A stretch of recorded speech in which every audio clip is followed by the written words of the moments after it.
Let's talk trash. You know, we had to be taught to renounce the powerful conservation ethic we had developed during the Great Depression and World War II. After the war, we needed to direct our enormous production capacity toward creation of products for peacetime. Life magazine helped in this effort by announcing the introduction of throwaways that would liberate the housewife from the drudgery of doing dishes. Mental note to the liberators: throwaway plastics take a lot of space and don't biodegrade.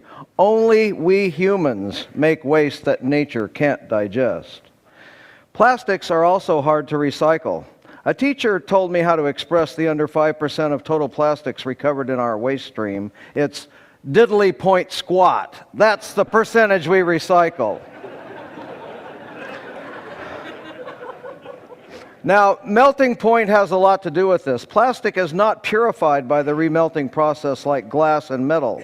It begins to melt below the boiling point of water and does not drive off oily contaminants, for which it is a sponge. Half of each year's 100 billion pounds of thermoplastic pellets will be made into fast-track trash. A large, unruly fraction of our trash will flow down rivers to the sea. Here is the accumulation at Ballona Creek next to the LA airport. And here is the flotsam near California State University Long Beach and the desal plant we visited yesterday. In spite of deposit fees, much of this trash leading out to the sea will be plastic beverage bottles. We use 2 million of them in the United States every 5 minutes, here imaged by TED presenter Chris Jordan, who artfully documents mass consumption and zooms in for more detail. Here is a remote island repository for bottles off the coast of Baja California. Isla San Roque is an uninhabited bird rookery off Baja's sparsely populated central coast. Notice that the bottles here have caps on them. Bottles made of polyethylene terephthalate, PET, will sink in seawater and not make it this far from civilization. Also, the caps are produced in separate factories from a different plastic, polypropylene. They will float in seawater, but unfortunately do not get recycled under the bottle bills. Let's trace the journey of the millions of caps that make it to sea solo. After a year, the ones from Japan are heading straight across the Pacific, while ours get caught in the California current and first head down to the latitude of Cabo San Lucas. After 10 years, a lot of the Japanese caps are in what we call the Eastern Garbage Patch, while ours litter the Philippines. After 20 years, we see emerging the debris accumulation zone of the North Pacific Gyre. It so happens that millions of albatross nesting on Kure and Midway atolls in the Northwest Hawaiian Islands National Monument forage here and scavenge whatever they can find for regurgitation to their chicks. A 4-month-old Laysan albatross chick died with this in its stomach. Hundreds of thousands of the goose-sized chicks are dying, with stomachs full of bottle caps and other rubbish, like cigarette lighters.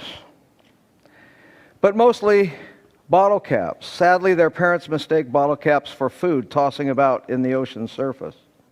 The retainer rings for the caps also have consequences for aquatic animals. This is Mae West, still alive at a zookeeper's home in New Orleans. I wanted to see what my hometown of Long Beach was contributing to the problem, so on Coastal Cleanup Day in 2005, I went to the Long Beach Peninsula at the east end of our Long Beach. We cleaned up the swaths of beach shown. I offered 5 cents each for bottle caps. I got plenty of takers.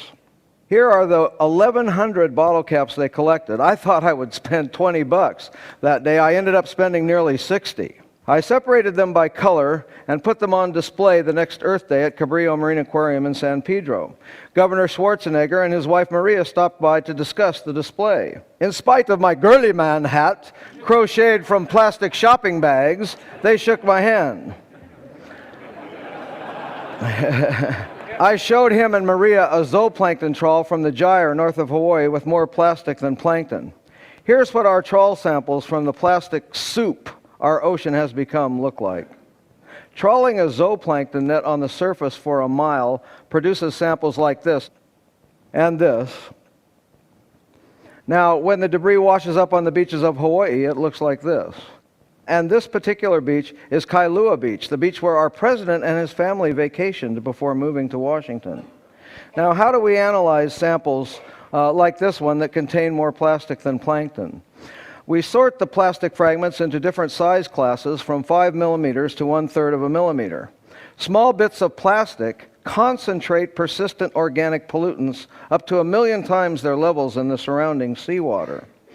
We wanted to see if the most common fish in the deep ocean at the base of the food chain was ingesting these poison pills. We did hundreds of necropsies, and over 1/3 had polluted plastic fragments in their stomachs.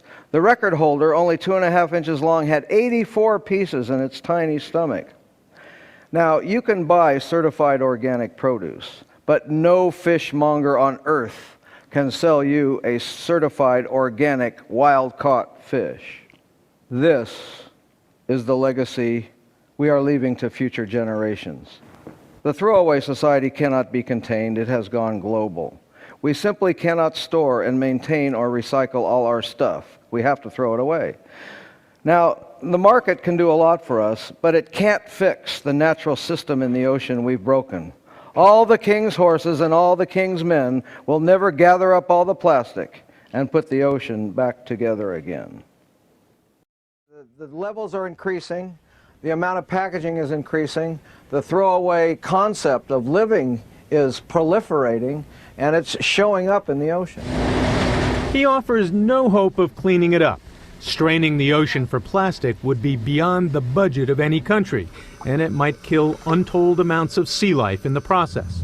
The solution, Moore says, is to stop the plastic at its source. Stop it on land before it falls into the ocean. Now there's your typical t-shirt shopping bag. And in a plastic-wrapped and packaged world, he doesn't hold out much hope for that either. This is Brian Rooney for Nightline in Long Beach, California.